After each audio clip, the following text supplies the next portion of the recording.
Hi, it's Shonya. It's been a long time since I made a video. Part of it's because I was super busy doing great things. My daughter just got married, so there was a lot of planning with that. And I don't like to jump on here unless I feel like I have something to say. Um, I think that when the state of the world is upsetting, I try not to bring my, I don't know, sad energy to you. But today, this video is going to be probably a lot of that sadness. Sadness, but greatness and gratitude and all of the emotions. And I'm really going to try not to cry.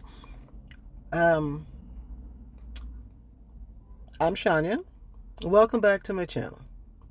And this is Evolve with Grace, where I talk about all the things evolving in the next stage of my life as a mom of three amazing humans and totally blessed woman to be married to an amazing man. I started this channel to talk about things that we go through as our next in our next chapters. So today I'm going to talk about the mystery that has been my life. And I was debating on making a video on this because it is kind of sad and I don't want my kids to stress. So I'm hoping that they don't watch this video. Crazy times. So, where to begin? A little bit about me. I've had maybe 7 surgeries in my life. I have a very, very high threshold for pain. When I was 16, I had a growth on my ovary the size of a grapefruit.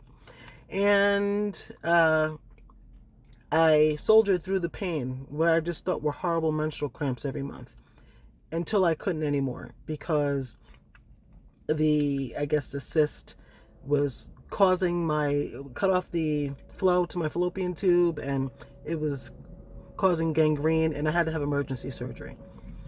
I just tell you that just so you know that I have a history of having high pain tolerance.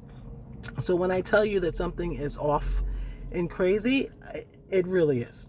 So let's see, another example of my high threshold for pain.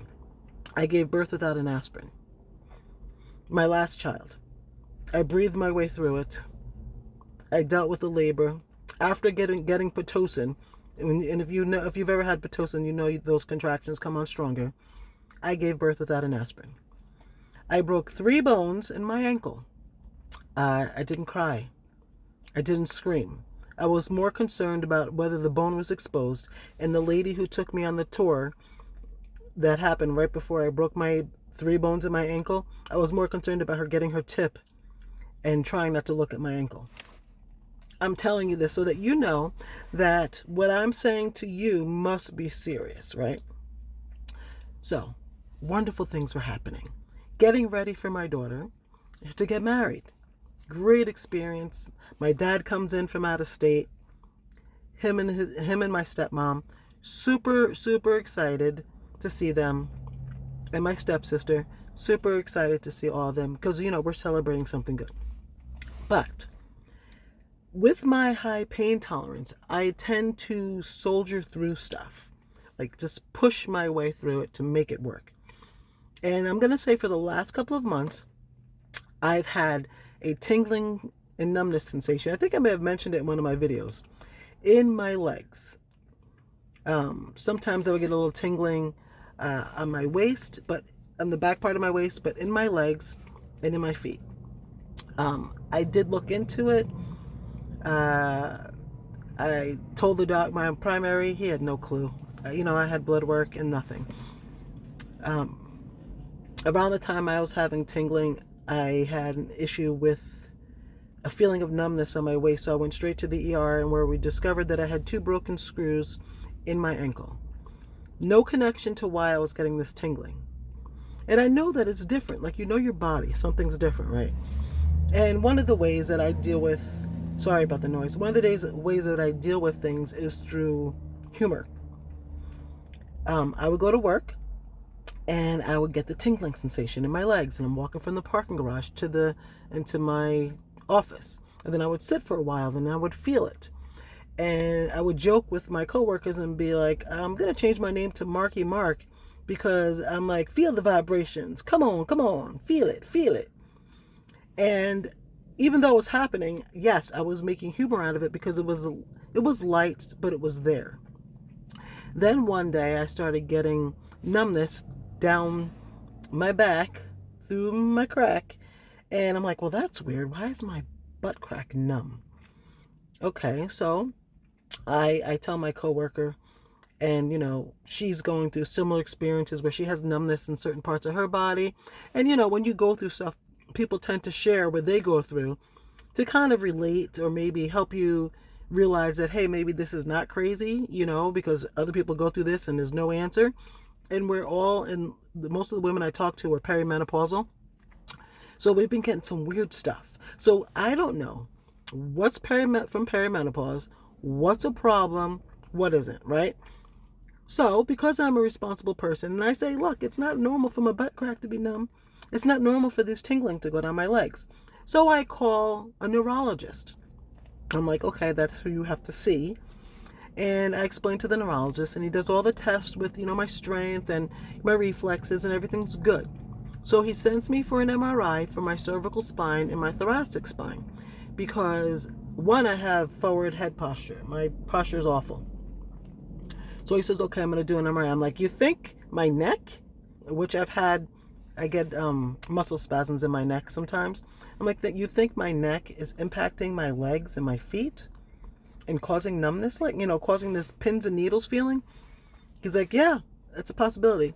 So I go for the MRI, I go for the 2 MRIs, which I'm terrified of confined spaces. So yeah, that was great, right? Made it through, did the 2 MRIs, wait for days to hear back from the doctor. I don't. I get the information in my email first, and then I read the MRIs, and I'm like, okay, nothing crazy, nothing that I didn't already know. Okay, yeah, I have issues with my neck and C6 and 7. Okay, but nothing that I could see in my Dr. Doogie and my mother's nursing experience to think that anything that was going on with my neck was impacting my legs. I get a call finally from the doctor's office. They said, oh, your MRI's fine. Everything looks good. You're good. And I'm like, oh, thanks. So then I'm thinking, all right, the pins and needle stuff going on, it's got to be hormonal or some sort of a vitamin deficiency. This is not normal. And then I was taking Zepbound for weight loss because I have fatty liver and my liver enzymes have been high. So I was taking it to reduce my numbers on my AST and ALT.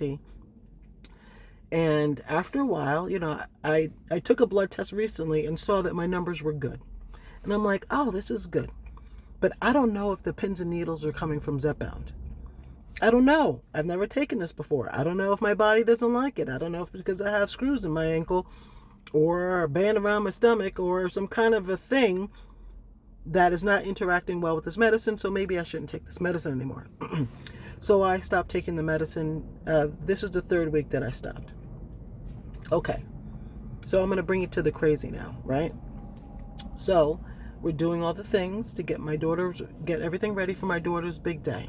It's wonderful. Family's around, we're doing things, and it's the day that we have to bring all the decor and everything down to the venue. This is the day because my daughter gets married the next day. This was last Wednesday that I was bringing all the stuff for my daughter to get married on Thursday. So I'm sitting on the couch and my daughter calls me and she comes in and she's upset because she has this charm thing that she's having wrapped into her bouquet with the photos of lost loved ones. My mom, my husband's mom, and my husband's grandparents on these beautiful charms. Well, when my friend was wrapping the bouquet somewhere, my mother-in-law's picture and the cover of it went missing. And I can tell that really meant a lot for my daughter because she wanted to honor her loved ones in some way, and that's the way she wanted to do it. So now I'm looking through my phone because she got it from Amazon. So I'm talking to Amazon. Is there any way I can get this sent to the hotel we're staying in. Can I get it? And I'm going back and forth with Amazon, and I'm leaning over and I'm in my phone, and nothing. Like they couldn't help me out. So I'm like, all right, there's got to be a plan B. And I am a solution oriented person. I am the person that will say, okay, we'll figure something else out. So now I'm thinking, okay, maybe we can put the picture and put some resin on it or something so that, because my daughter had copies of the picture, it would all work out. Anyway, at that point, there was nothing I could do, so I left it alone. But I got up from the sofa and I walked to the bathroom and I started feeling tingling. And the tingling started in the crack and from my waist down. Just a little bit more intense than it normally is, right? I sat down, did my business, and it started tingling more. Kind of like, if you sat on the toilet too long and your legs go numb, picture that, right? Imagine that feeling. So then I get up and it's more intense. And the crazy thing is, as I'm sitting here talking to you, I can kind of feel it a little bit. So anyway, I get up and I get from my waist down pins and needles, numbness times a million. Again, like I told you, I'm a tough broad, okay? Pins and needles and numbness times a million. That I leaned on the sink and I thought I was either having a stroke or I was paralyzed because I couldn't operate my legs without this severe numbness that my legs started to feel like stone. I called my husband. Now, mind you, it's my daughter's wedding the next day. We were just about to leave to bring the stuff to the venue. And I say to my husband, I'm like, babe, I have to go to the ER. There's something really wrong with me. I tried to lay myself down on the couch, and my dad and everyone else is in the other room. So I'm really trying to play it off because my youngest daughter is driving down far, and there's some back roads there for the first time. And the last thing I want to do is make anybody nervous about me going to the hospital. So I'm telling my husband, and I can see that I'm just breaking his heart. Like I can see in his eyes because he sees how bad this is for me. For me to tell him the day before my daughter's wedding that I need to go to the hospital, he knows that it's severe, right? And he knows my threshold for stuff. And I said to him, I'm like, something bad is happening. It's either I can't walk or I don't think it's a stroke, but I feel like there's something really bad happening. So now I'm holding on to him, kind of like as if we're going to slow dance. My arms are on his shoulders, and he's holding me up, and my daughter's boyfriend's walking by, and I'm just leaning into him. So which it looks like, we're just hugging or something. So then I call my dad in and I said, listen, I have to go to the hospital. Do not tell my girls. Please don't tell anyone. Just don't tell anyone. I have to go. There's something bad happening. So I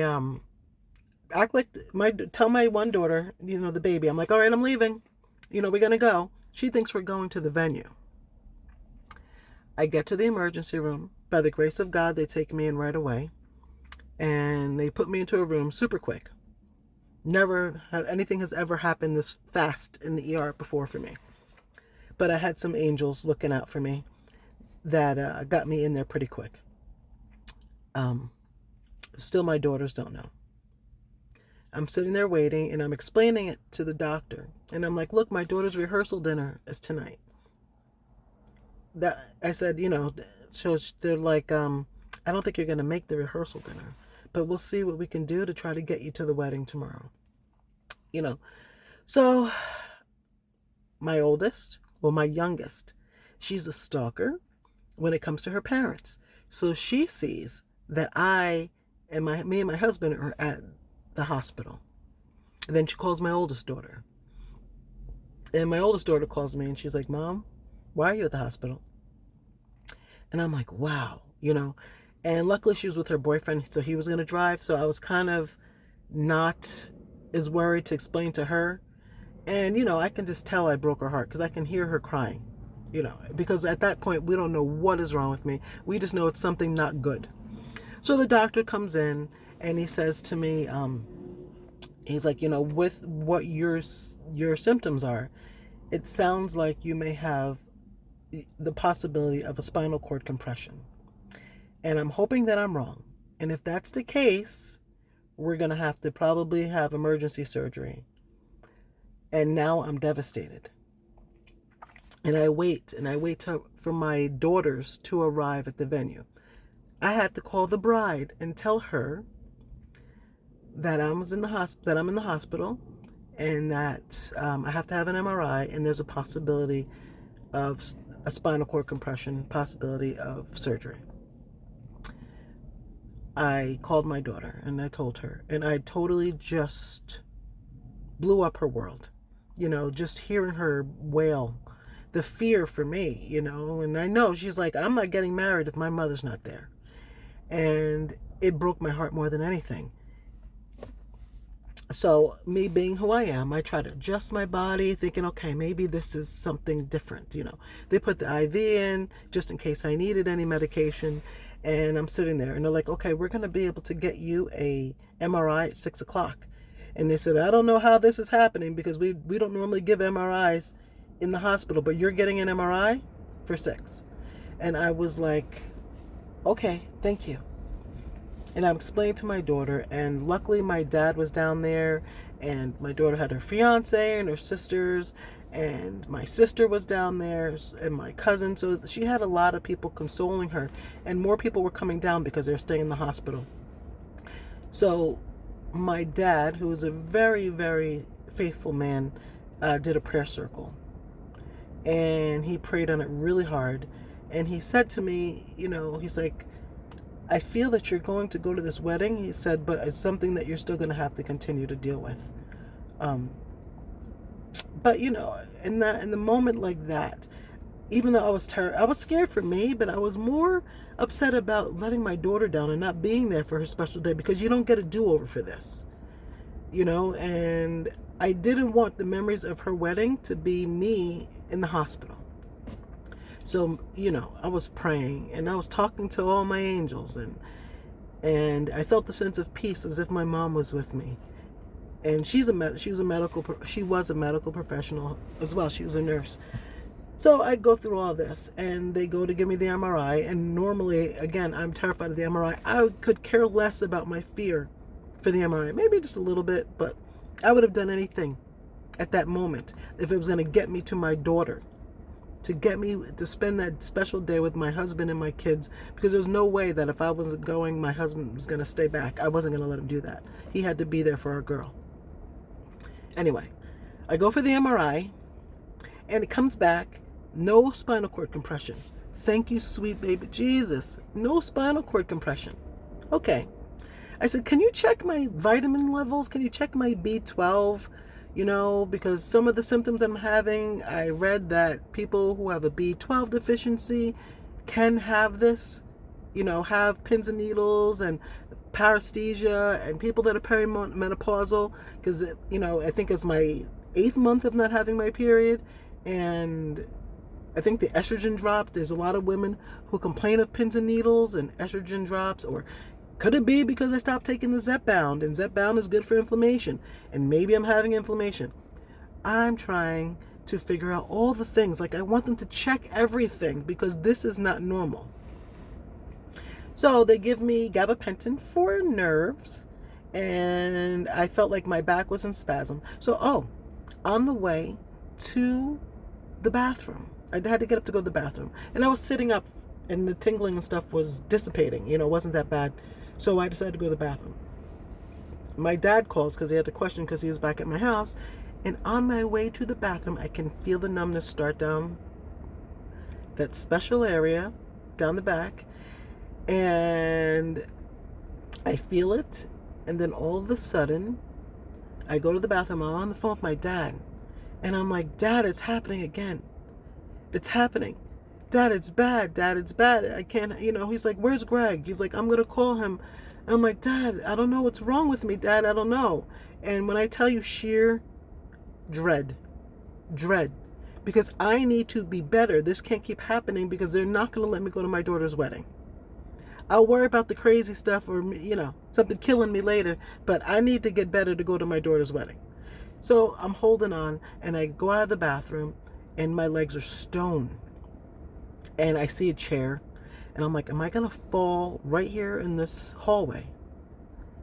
And then I see a chair, and I let myself go to the chair for a moment. And I give myself a moment, and sheer will, I walk myself back to the room. And I look at my husband, who was starting to have a little bit of peace, because with me sitting the way that I was and standing every once in a while, I think it was giving him a little bit of peace. And then I had to tell him, babe, it just happened again. Moments later, they come to get me for the MRI. I get on the bed, and it happens again. And my legs turn to stone. And the crazy thing is, when my legs turn to stone, when I say like if they feel like they're stone rocks, my shoes start flopping off my feet as if my feet are not attached to my body. It is horrifying. Horrifying. Again, I could deal with pain. This is something totally different. So I go and I get the MRI. Like I had said, everything turned out that, yes, I have degenerative disc disease, L4 and 5. Some things are severe. There's nothing touching the spinal cord, so they released me. I'm on medicine. They give me pills to go home, and we go down to the hotel. And my daughter is beyond overwhelmed with gratitude and worry when she sees me. And I get this huge hug from her, and I go right to bed. I'm like, I need to maybe try to sleep this off. Can you sleep off something like that? I don't know. But I took the medicine and I went to bed in hopes that whatever is going on with my body would dissipate. So the next day comes, and I'm on the gabapentin, and I had the muscle relaxer, and I'm taking ibuprofen, right? And it's a beautiful day. We have this beautiful house that's on the grounds of where she's getting married, where all the bridesmaids and the mothers of the brides get ready with the bride, and the glam squads come in to do the hair and the makeup. The photographers come, the videographer comes, and it's great. And I am doing A-okay. Sheer will, grace of God, I don't know. I got to enjoy every moment with my girl. Enjoy with my girls, because they all look stunning. We all did this together.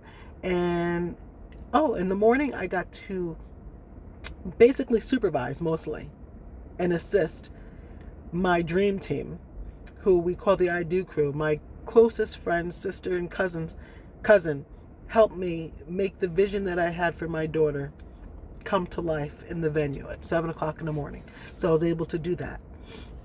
I was able to do all those things, and then walk down the aisle, watch my daughter become a missus, and it was wonderful. Not an issue at all. Everything, the wedding, the ceremony was amazing. My daughter, everything was amazing. My husband's walking out, we're arm in arm. As soon as we walk out of that ceremony, I have an episode again, where the numbness hits me so hard that my legs feel like rocks. And I looked at my husband. I said, do not say anything to anyone. We're going to play this off. I'm going to keep smiling. And we're going to walk back into that house, and we're going to find somewhere for me to sit. And I'm going to try to let this pass. So we do. We go and we sit down, and no one knew that I went, that I had this episode. Nobody knew. Then the reception comes, and my friend, who is pretty much a doctor, was there, and I explained to her, and she's like, gabapentin takes some time to build up into the system. Just take your medicine, make sure you're drinking a lot of water, and take a piece of the muscle relaxer. This way it doesn't make you drowsy, and you can enjoy the reception. I was able to dance and have an amazing time with no issues. Little tingling, fine. Well, everything ends, and I haven't had a severe episode. But I've been taking the medicine every day. I'm terrified to ever feel that again. Like, that is the strangest, craziest, scariest experience of my life. And I told you, I've had some moments That is horrible. The bottom of my feet are numb. I feel the tingles throughout my body. I feel it, but I don't feel them as extreme as I did, to the point where I couldn't walk. Or, I don't know if it was spasming, or like the tingling went to a spasm. I don't know. But I'm afraid. So today I took a sick day because I wanted to get blood work done. So we were off for the holiday yesterday. I went to my primary and I asked him to give me blood work. And he's like, what's happening to you is due to what's going on with your degenerative discs. You need to go to physical therapy. It's not anything like your B12 deficiency or anything like that. I said, I need to check it anyway. I need to know. I need to know if my B12 is low. I need to know if my B6 is low. I need to know if my D is low. I need to know if all those things are low so that I can get something around this, because you're telling me that it's my discs. I've had disc issues since before 2002. I knew I had degenerative discs in 2002, and I never had this stuff. And I know that things progressively get worse. I'm scared. I'm scared to move the wrong way. I'm scared to bend. I don't know what to, I'm in my car. I was terrified to drive. I just had my blood work done. I'm sitting here after getting my blood work done.